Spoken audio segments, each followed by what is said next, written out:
Picture this. You're standing in a vault deep beneath the streets of Basel, Switzerland. It's 1943, and stacked floor to ceiling around you are bars of gold. Not just any gold. This is gold ripped from the teeth of Holocaust victims, stolen from the treasuries of conquered nations, melted down from wedding rings torn from the fingers of the dead. And managing this vault, counting this blood money, facilitating its transfer to fund the Nazi war machine, is an American banker. His name is Thomas McKittrick, and he works for an institution you've probably never heard of, but one that played a more crucial role in World War II than almost any general, any politician, any weapon of war. You see, while we've been told that World War II was a battle between good and evil, democracy versus fascism, the Allies versus the Axis, there's another story. A darker story. A story about how some of the most powerful bankers in the world, including Americans, didn't just profit from the war, they funded both sides of it. This is World War II's darkest secret. The story of the bankers who made the Holocaust possible, who built Hitler's war machine, and who got rich while the world burned. Hey, I'm Brandon, and welcome back to My Money Mint, the channel where I dive into topics related to money and wealth. All right, let's get into it. Let me tell you about the Bank for International Settlements, the BIS. If you've never heard of it, that's by design. It operates out of an unmarked building in Basel, Switzerland, the most secretive bank in the world, and during World War II, it became the financial nerve center of the Nazi regime. Founded in 1930, supposedly to manage World War I reparations, the BIS quickly evolved into something much more sinister. It became a place where the central bankers of warring nations could meet, shake hands, and do business, even as their country's soldiers were killing each other on the battlefield. Think about that for a moment. While American boys were dying on the beaches of Normandy, American bankers were sitting in Swiss conference rooms, facilitating payments to the very regime that was killing them. The man running this operation was Thomas McKittrick, a Wall Street banker who had free passage through Nazi territory. German U-boats received direct orders not to attack ships carrying him. He could travel from New York to Berlin to London, conducting business with all sides. While millions died in the war, his bank was helping to finance. But the BIS was just the tip of the iceberg. The rabbit hole of American financing for Nazi Germany goes much, much deeper. Let's start with a name you probably do recognize: Bush. Not George W. Bush, not George H.W. Bush, but their grandfather and father, Prescott Bush. In the 1920s and 1930s, Prescott Bush was a director of the Union Banking Corporation, a New York investment bank that served as the American financial headquarters for Fritz Thyssen, one of Hitler's earliest and most important backers. Thyssen wasn't just any German industrialist. He owned the largest steel and coal company in Germany, and he poured millions of marks into the Nazi Party throughout the 1920s and early 1930s. He literally helped put Hitler in power. And his American partner? Prescott Bush. The Union Banking Corporation wasn't just holding Thyssen's money. It was actively moving funds between the United States and Germany, helping to finance German rearmament, even after America entered the war. In October 1942, the US government finally seized UBC's assets under the Trading with the Enemy Act. But by then, the damage was done. American money had spent over a decade building the Nazi war machine. But Prescott Bush wasn't alone. He was part of a vast network of American corporations that were directly supporting Nazi Germany, corporations whose names you definitely recognize: Standard Oil, one of America's largest companies; was supplying Nazi Germany with vital fuel additives through neutral countries. Additives without which German planes couldn't fly and tanks couldn't run. The entire Nazi war machine was literally dependent on American oil technology. General Motors and Ford, two pillars of American industry, had major subsidiaries in Germany that were producing military vehicles for the Wehrmacht. Ford's German plants were using slave labor from concentration camps to build the trucks that would carry German soldiers across Europe. And here's the most shocking part. When Allied bombers destroyed these American-owned factories, the US government paid compensation to these companies. General Motors received $32 million from American taxpayers because their Nazi factories were bombed by American planes. Think about that. But perhaps the most horrifying example involves IBM. Yes, the computer company. IBM's German subsidiary, called Die Homag, provided the punch card technology that made the Holocaust possible. These weren't just simple counting machines. These were sophisticated systems that allowed the Nazis to track populations, identify Jews, and coordinate their transportation to death camps. The efficiency of the Holocaust, the ability to murder people with industrial precision, was powered by American technology, managed by American-trained technicians, and ultimately controlled by an American corporation. IBM's headquarters in New York claimed they had no control over their German operations, but this was a lie. They maintained direct oversight, sent technicians to Germany throughout the war, and profited from every punch card used to catalog victims for extermination. And then there's IG Farben, the German chemical conglomerate that produced Zyklon B, the gas used in Nazi death camps. IG Farben wasn't just a German company. It was heavily financed by Wall Street money. American banks and investors had poured millions into IG Farben throughout the 1920s and 1930s, helping to build the chemical infrastructure that would later be used for mass murder. But it gets worse. IG Farben built a synthetic rubber factory at Auschwitz, using slave labor from the concentration camp. This factory was financed by a consortium of banks that included major American institutions that knew where their money was going and what it was being used for. The rubber produced at Auschwitz, using the blood and sweat of Jewish slaves, was sold to American companies, who used it to build tires for American military vehicles.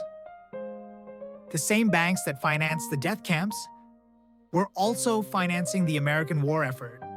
Now, all of this money, all of these transactions, they had to go somewhere.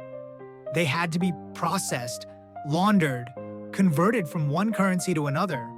And that's where Switzerland and the Bank for International Settlements became crucial.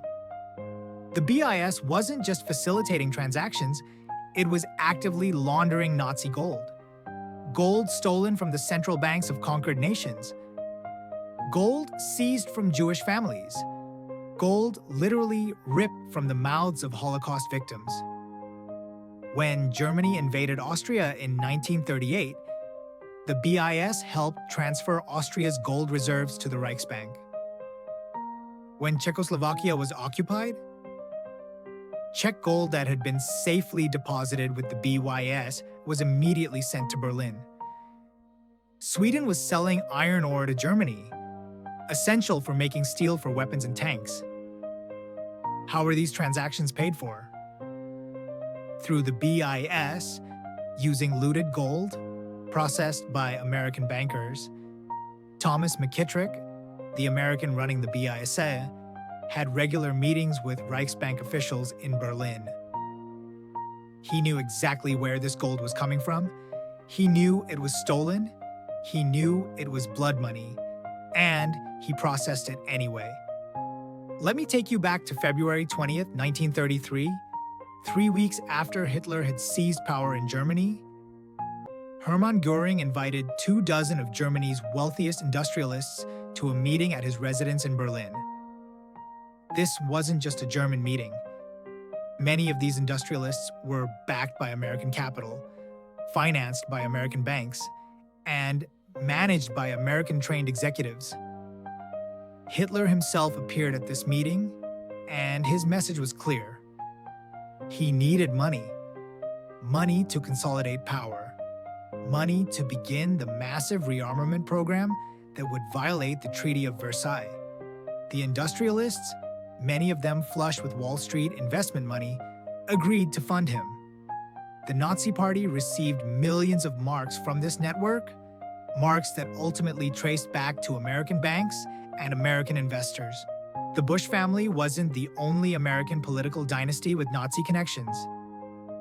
The Harriman family, one of the most powerful banking families in American history, was even more deeply involved.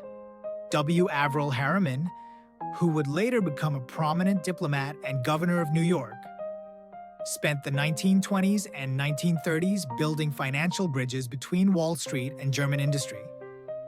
Harriman's bank, Brown Brothers Harriman, was the American headquarters for numerous German corporations that would later become the backbone of Hitler's war machine. But here's the really shocking part. Averell Harriman served as Roosevelt's special envoy to Britain and the Soviet Union during the war, helping to coordinate Lend-Lease aid and military strategy, while his family's banks were simultaneously financing the enemy. He was literally playing both sides, helping to plan the Allied war effort by day and profiting from Nazi gold by night. Throughout all of this, there was one institution that could have stopped it. One institution with the power to cut off the flow of American money to Nazi Germany, the Federal Reserve. But the Federal Reserve didn't stop it. In fact, they facilitated it. You see, the Federal Reserve isn't actually federal, and it has no reserves. It's a private institution owned by a consortium of the world's most powerful banks. The same banks that were financing Hitler, the same banks that were profiting from the war, the same banks that controlled the global financial system.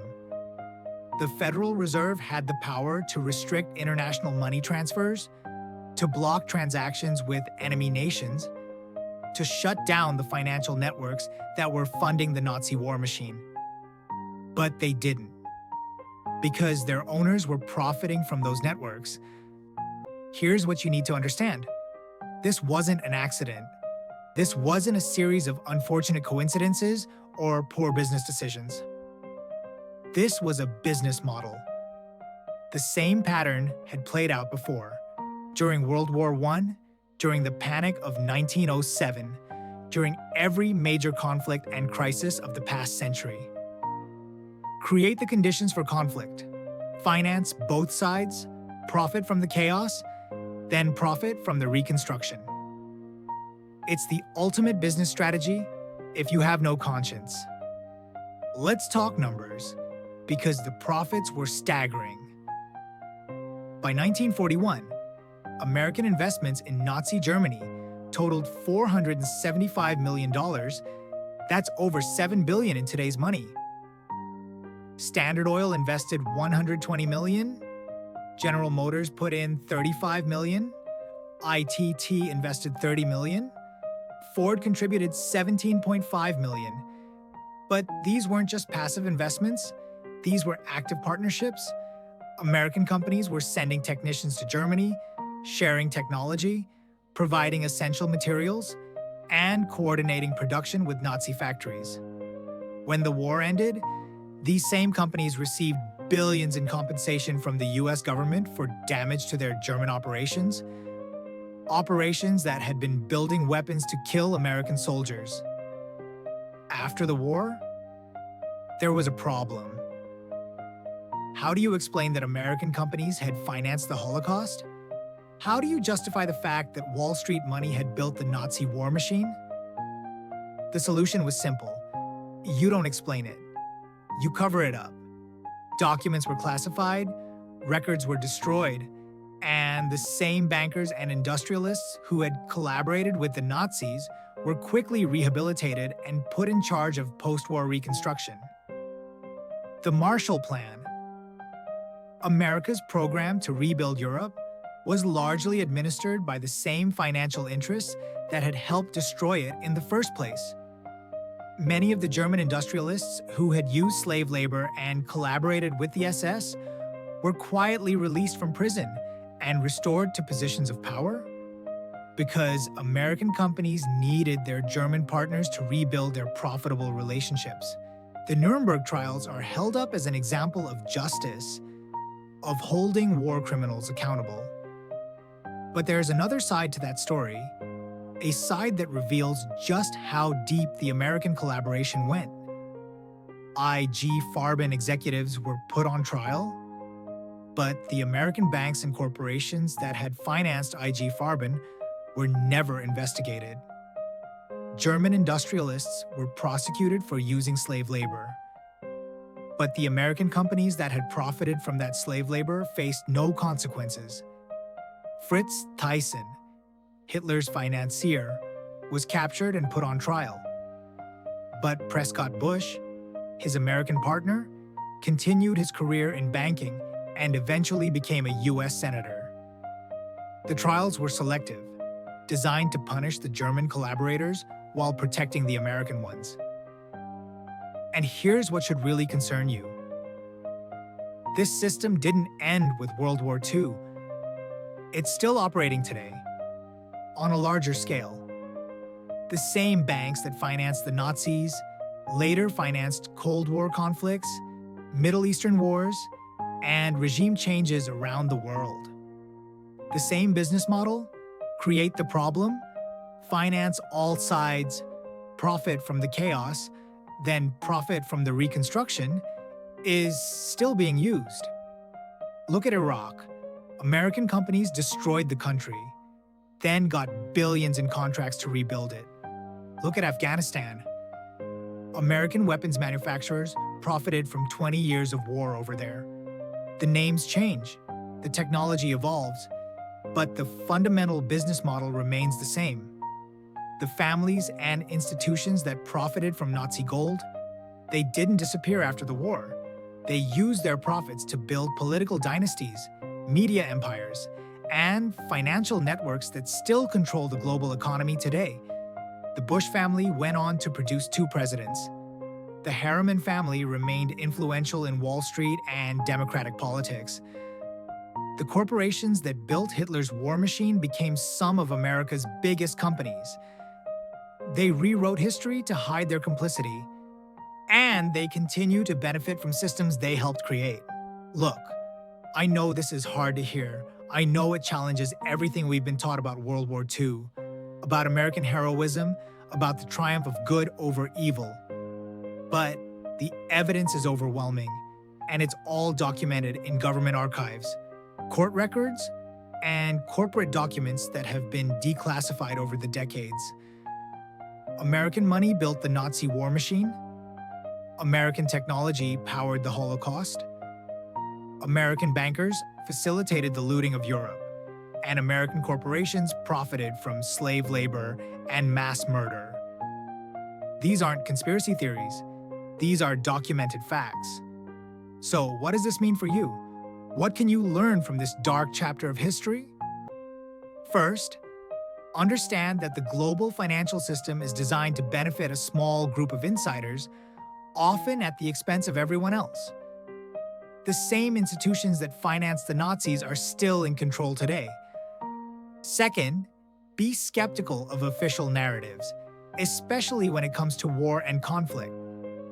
Ask yourself, who benefits? Who's financing all sides? Who's going to profit from the reconstruction? Third, protect yourself and your family. Don't trust institutions that have repeatedly betrayed the public trust. Diversify your wealth, hold real assets, and understand that your government and your banks may not have your best interests at heart. Here's the question that haunts me, and it should haunt you too. If American banks and corporations were willing to finance the Nazi regime, to profit from the Holocaust, to build the infrastructure of genocide, what won't they do for money? If they were willing to collaborate with history's greatest monsters, to enable the murder of 6 million Jews, to support a regime that declared war on their own country, what moral line won't they cross for profit? The answer, based on the evidence, is that there is no line. There is no moral boundary that these institutions won't cross if the price is right. World War II wasn't just a war between nations. It was a business opportunity for a small group of financial elites who played all sides and profited from human suffering on an unprecedented scale. The greatest generation didn't just fight fascism, they also unknowingly fought a war that was financed on both sides by the same banking networks. This is World War II's darkest secret, the secret that powerful people have spent 80 years trying to hide. The secret that explains how the most evil regime in human history was able to rise to power and nearly conquer the world. They had help, American help, Wall Street help. And that help came not from Nazi sympathizers or German agents, but from supposedly respectable American businessmen who put profit above everything else, including human life.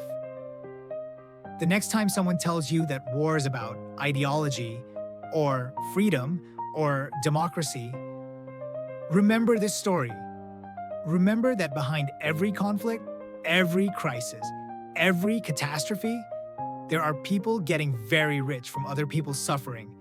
And those people, those institutions, those networks of power and money, they're still here. They're still in control. And they're still using the same playbook. Thank you for watching my Money Mint.